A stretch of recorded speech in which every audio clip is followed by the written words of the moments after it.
70,000 আলোর পর্দা মানে নূরের পর্দা, 70,000 পানির পর্দা, 70,000 অন্ধকারের পর্দা পাড়ি দিয়ে আরশে আজিম পাড়ি দিয়ে লামাকান গিয়েছেন। সেখানে আল্লাহ আর সাথে কথা বলেছেন, আল্লাহকে দেখেছেন। আমার নবী বলেন, রাআইতু রাব্বি ফি আহসানি সূরাতি, আমি আমার আল্লাহকে অত্যন্ত উত্তম সূরতে দেখেছি।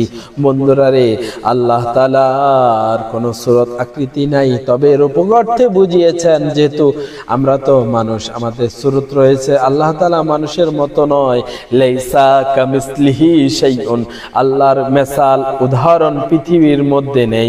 বন্ধুরা রে, এসেছেন আমার নবী আকাশ থেকে দুনিয়াতে নেমে এসেছেন, এসে বলেছেন আমি আল্লাহকে দেখেছি।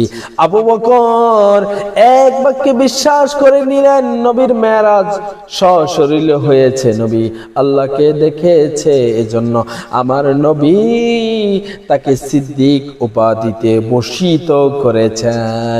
এবং যখন আবু জাহেল সমস্ত কাফেরদের নেতা, উনি আগে আবুল হেকাম ছিল, জ্ঞানীদের পিতা ছিল, কিন্তু মেরাজকে অবিশ্বাস করার কারণে আবু জাহেল মানে অজ্ঞদের পিতা বলা হয়েছে।